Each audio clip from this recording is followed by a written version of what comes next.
Hello, all my beautiful queens and handsome fellas. Vero from Vero's Circle. Welcome in today. I am super excited to have my friend and founder of All Cancers Matter Strong Together, Angela, and her marketing director, Laura. So I'm super excited to have these two beautiful ladies here on my podcast today since we are kicking off the first weekend of Breast Cancer Awareness Month. I thought who could be perfect by having Angela. So, with further ado, I would like to introduce you to Angela. Hi, it's nice to be here. And also Laura. Hi guys. Thank you for the invite.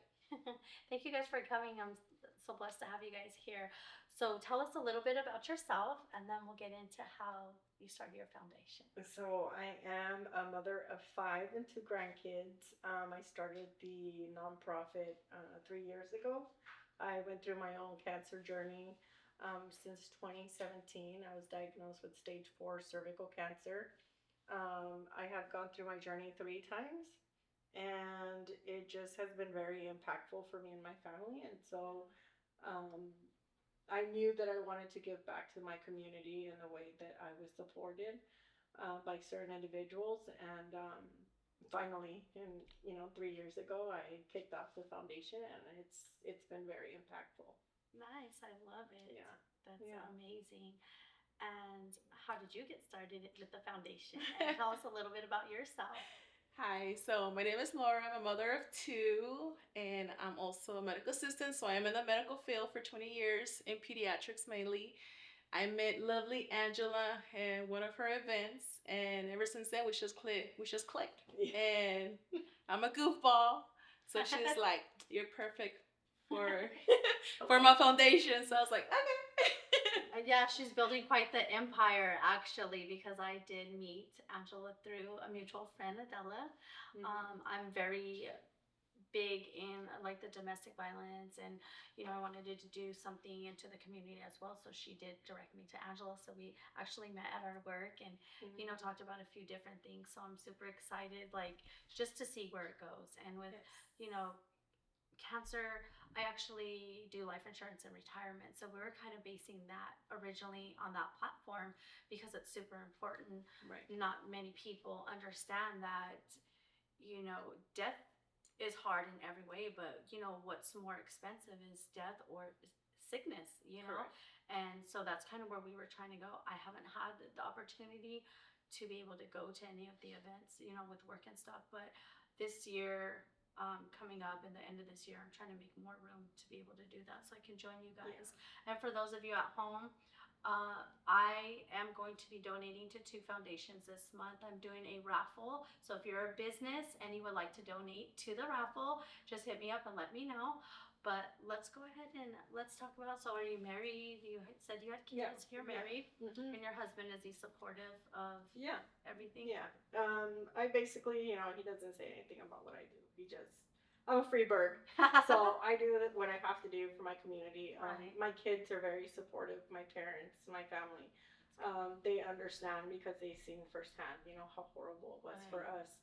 We sold our house in 2018 to pay for my chemo because we were not prepared. Like, we had spoken about life insurance policies being super important, but at the age of 37, I thought, who needs life insurance? Not me.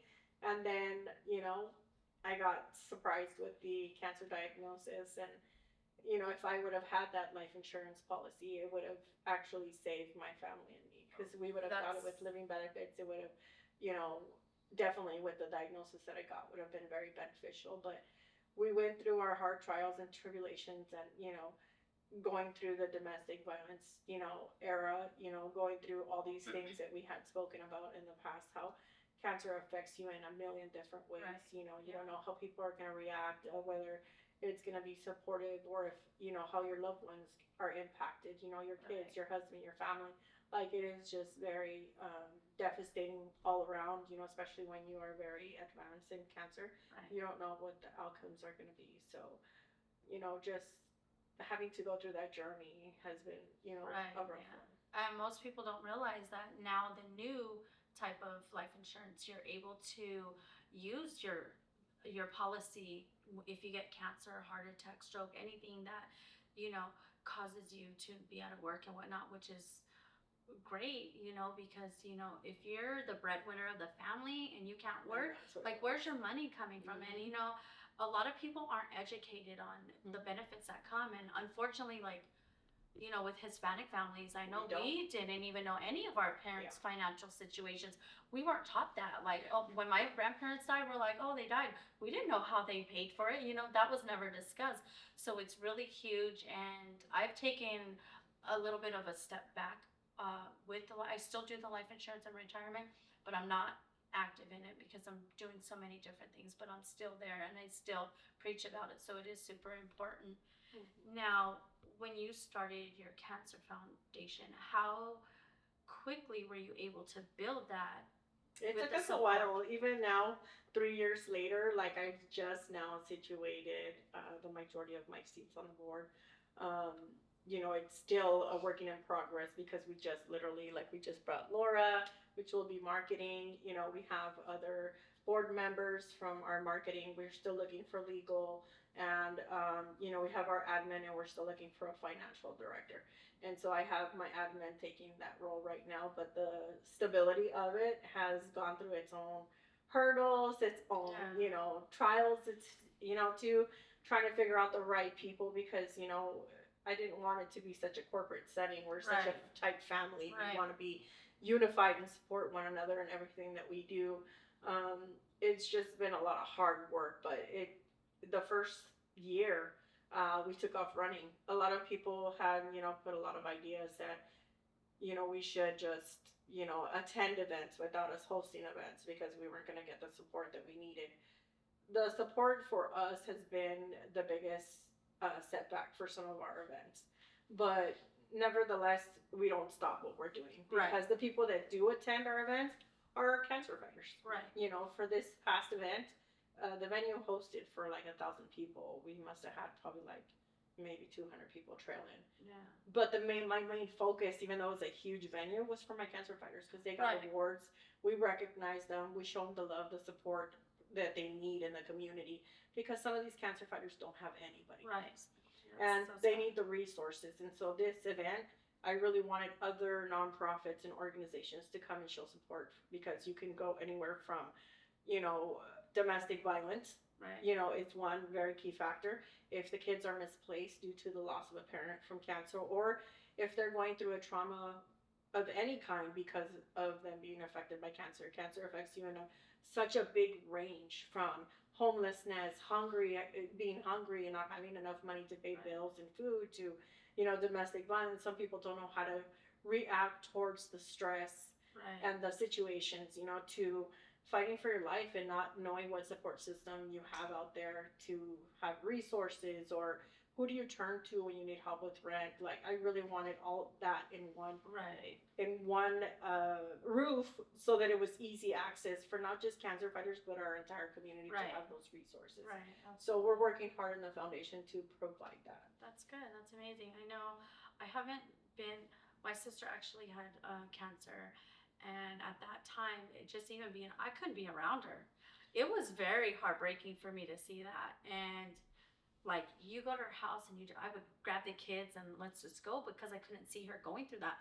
My mom would rub her body while she was she did her treatments at home, or can't even honestly tell you exactly what she was going through because I didn't want to be a part of it. Mm-hmm. I did not want to see her. You know what I mean? So that was something that I took a step back because I had no idea, what it involved. And just seeing her in that much pain and crying, I was just like, I'm out. You know what I mean? So I took that really hard. And the first Christmas that she had cancer, I didn't even put up a tree.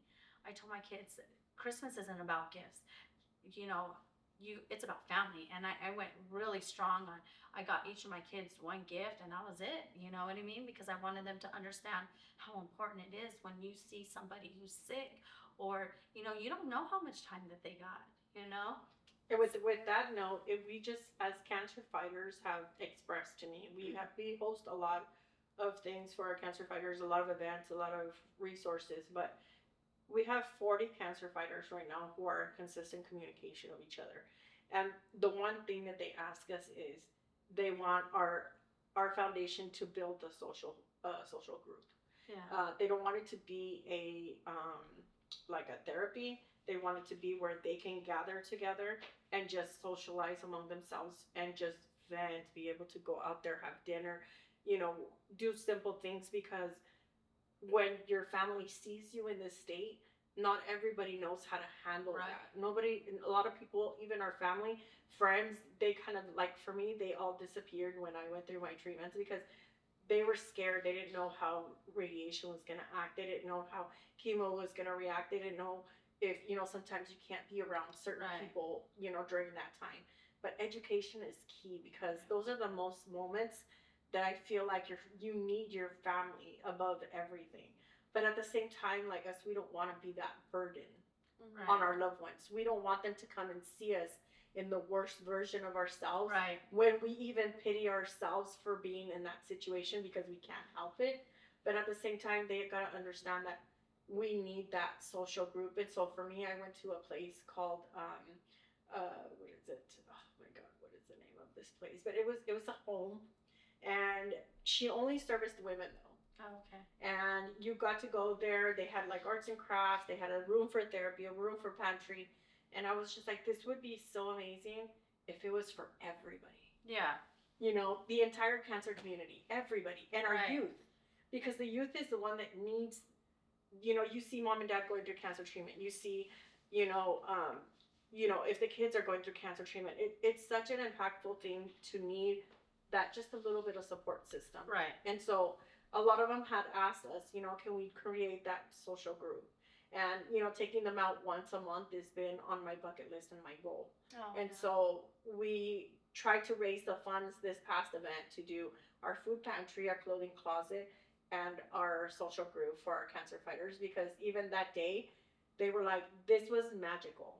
This was to be together and just be there and watch the show and get an award. A lot of them just felt like they were just so forgotten. Right. And for me, my journey is to show them that they're not forgotten. Right. That no matter what is going on through them, like they don't have to always rely on the family that is stressing. They can come and actually show their family that they have a support system also that understands, what they're going through. Right. And that's huge, even just, I feel like not enough people support one another. Well, even when they're not sick, you know what I mean? It's like trying to find any type of support, friendship support, family support. And I feel like this whole world is so broken. Like we're lost. We don't know, where to turn to for help. And that's kind of why I started the podcast. I'm like, I don't care who they are. I want to be able to uplift women.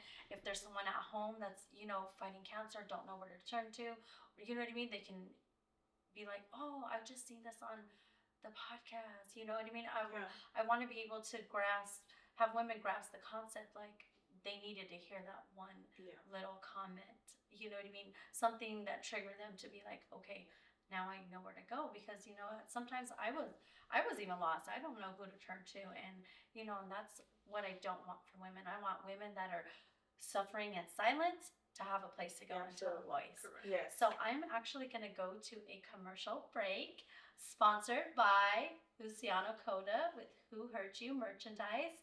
We will link all his product on the commercial so you guys can check him out. So we'll see you in a few minutes. Como de que no, como de que no. Blazing the Swiss mind.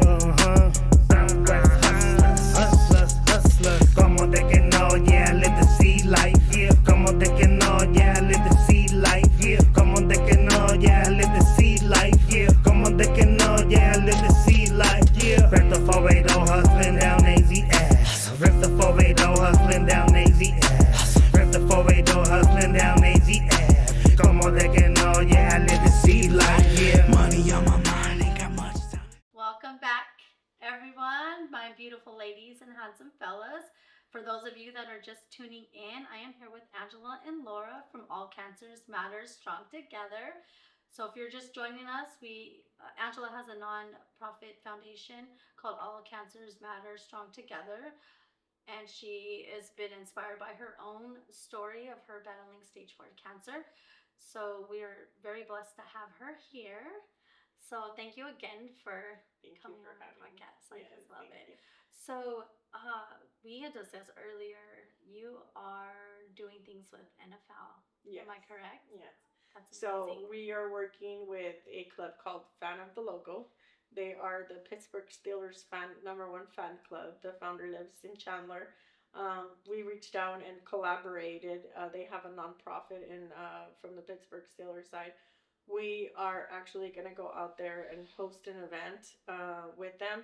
We have some things in the works, and I'm also working side by side with the Luis Sendejas Foundation, which he is a player from the Cowboys, also was on the Vikings. We're hosting a dinner for 30 cancer patients, cancer fighters, in October 21st. And so we have that all set up and ready to go in Scottsdale, which is super amazing. He does that every year. Nice. So this year he asked me to co-host, which we're doing. That is amazing. You know, one person I always wanted to reach out to is Larry Fitzgerald because he's very big in the cancer because his mom had breast cancer. He's one NFL player that I always have wanted to. So he's on my bucket list to interview. Yeah, so last year we had Michael Carvajal, 6-time world boxer, and we had Anthony Clements from the Cardinals that went out to dinner with us to the Scottsdale dinner this year. Luis is very particular about it, so he doesn't really announce who he's bringing to these dinners. They're just a surprise. So this year he asked me to make our hope packs, which include beanies, blankets, fuzzy socks, and goodies for people fighting cancer. And so I'm making the hope packs for his event this year. Nice. So That's amazing. Yeah. So what is in store in the future here in the next couple months with the So foundation? we have the Ride for a Cure for Cancer. So that's going to be on January 17th. Okay. So any riders, solo riders, clubs that want to come out and sponsor the event, you're more than welcome to. We have the event is going to be starting in the city of Hope and Goodyear. Okay. And then we're going to the Ironwood Cancer Research Center in Scottsdale. And then from there, we're riding, I believe, up to Winslow. Oh. So, and the hometown of Winslow, guys. And so we have a bunch of different people who have donated to the event as far as getting swag packs for the riders. Okay. So we have some things coming in for goodies and stuff for them. That's so if they amazing. register, they will get a swag pack from us for this cure for the Ride for Cancer. The other thing we're doing is we also got approved to take whole packs for the holidays for the kids oncology unit for Bannard off of Thunderbird. And so for that, me and Laura are going to work side by side by getting the whole board to get together. We're going to raise toys. And so for this event, we can't take bikes, right? Yeah. We can't take, they have to be particular toys for kids who are fighting cancer. So if they're in the hospital, they need Legos, they need Play-Doh, they need coloring books. I personally was asking people to also donate scrapbooks because that would be a great gift for the parents to do a scrapbook for their cancer journey because sometimes, as sad as it is, 60% of our kiddos don't make it out. And so these momentums That's are a really big percentage. That's so sad. It's huge. It's huge. And, I believe that these moments are super special between their parents and their kids. Right. That, having a scrapbook where they can have their handprint, they can, do different things is super important. But these kiddos need things to distract themselves. Right. And, we got the okay. And so right now we have a team of women who knitted blankets for the kids. So we put beanies, blankets, fuzzy socks, and toys in these bags. So if anybody wants to donate any toys or goodies for the kids, please reach out to Vero and she'll reach out to us. We'll link all the information where they can donate. I'll get all that from you, and we'll just link it at the end of the podcast. We'll be able to link it. And a lot of the marketing stuff now, Laura will be taking over, and she'll be helping me host different events throughout the years coming up. We're just planning different things. We've attended, she's gone out and networked a lot and gone out there to attend a lot of the lowrider events, vending events and stuff like that. But we really want to go out there and, hit the ground running. October 25th, we have our vets fighting cancer in Scottsdale. We have that event. So if any vets out there have been impacted by cancer, they're welcome to come. It's free. it's gonna be a really fun event Sounds at one of amazing, the American yes. Legions. Nice. So the foundation is not just a certain specific age or gender group. It is for everybody. It's for everybody impacted by cancer, adults and kids, any stage, any kind of cancer. It doesn't matter. Yeah. That is so amazing. I'm truly grateful for you guys to be able to put that on there, and I know it's very close to your heart, you know. And are you in recovery? Are you continuing to fix your journey? It's just a hot mess because even though you beat cancer, it's just you're not done, right? Yeah. I went and they put foam in my veins to stop a blood clot and gave me a blood clot. Oh. I'm just now going through my annual scans because I developed a few bumps on my head. So they're concerned over some things, but it's nothing we can't take on. Right. We've been there, done that. It's just the damage to the body is there. I had extensive radiation and chemo, and you just have the aftermath. And for me, I've gained a lot of weight, and so just talking with my doctor, like, what do I do? Everything, I even drink water and I gain 10 pounds. Like, how do I get this weight off, Yeah. And so we actually did a lot of studying this past 2 weeks, and I'm a candidate to get the gastric sleeve. Okay. So we're going to do that because my stomach and my part of my intestines are not damaged, so I can still do it. Okay, nice. And I think that's one hopeful thing. Yeah. One on the green side. Well, I still tell people I'm losing my baby weight. My baby's gonna be 25, but I'm still losing it. I tell people I'm losing my chemo weight because I don't know what it is. Just like it just shocks your body to the point where it can't work itself. Right. Like I had to switch jobs. I couldn't do my job anymore. I was a food safety director, and so having to leave the financial stability that I had, Right. but now I'm working for Title Max, which I have my own office, and I've been kicking butt, and it's a good job for me. So it's just I love helping my community, and so there are a lot of people come and ask me, can you help me get qualified for this or that? I do everything to move mountains to help my people get the stability that they need. So it's kind of been a blessing for that job to just come to me the way that it did. And how's your spiritual journey during this fight that you have? Because it is a fight. You gotta constantly fight to be healthy, kick cancer in its butt, and be able to live your life as a mom and a grandma. It just like your mental well-being. This is why I fight so hard, because some days you're fighting yourself to get up out of bed and do the things that you need to do, but my faith is so strong.